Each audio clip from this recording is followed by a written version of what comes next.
Hello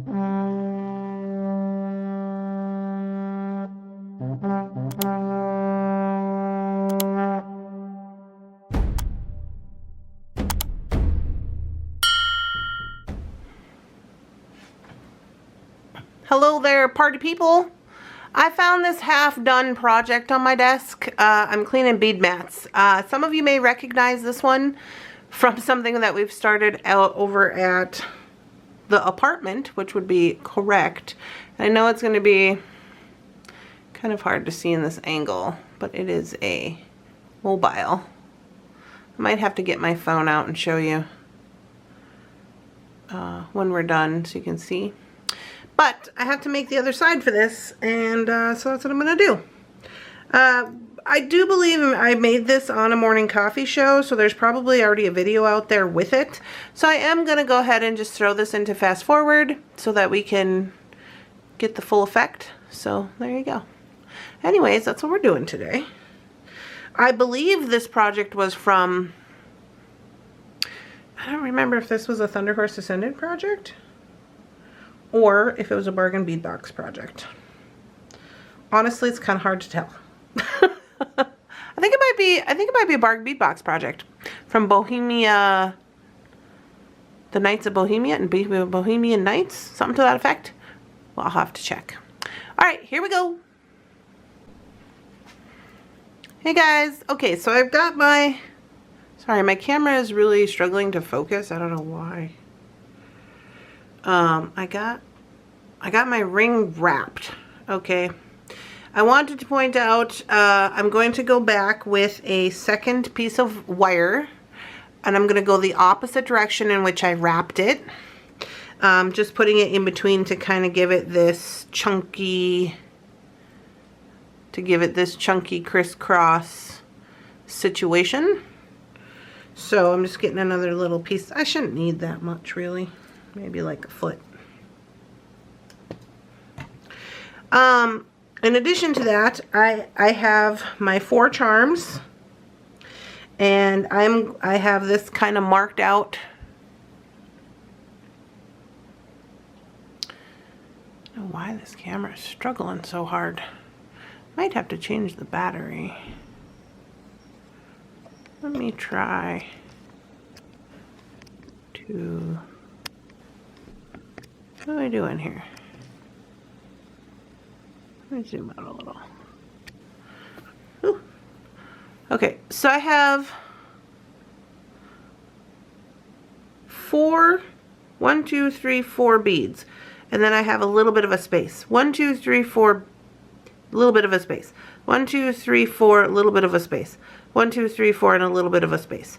And that's where the chandelier parts are going to go. So you do want to mark that out when you're going.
And then I'm just going, I had some string, so I have to look and see where I ended here. It looks like about right here.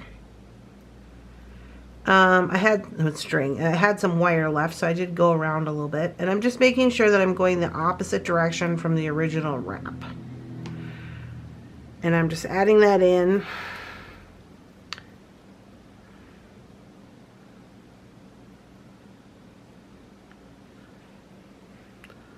Craziness. Okay, and then at this point you can kind of go, you know, whichever way you want. You can go around, you could go backwards, you know, do a crisscross situation. Doesn't really matter. You just want to get a little bit of bulk in there. This is also going to tack down your beads, so whatever you want to do. Let's see. Alright, so I'm going to go around the whole thing, and then we're going to put on the chain.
Okay, trying to be in the camera. So here's what we end up with, and this is how they are hanging. Just wanted to show you the finished effect here. Some things to note: I did end up using some 6mm round jump rings to attach on. I used Rolo chain. I used 15. There's 14 links here. This one, I believe, is 18 links. So there we go. Pretty good. Looking pretty good, I think. So that's what they look like. Alright guys, well, that's all I have for right now. I'm going to try to clip this little video together and see what we get. I hope you're all having a lovely, spectacular, amazing beading day. And I'll see you in the next one. Bye-bye.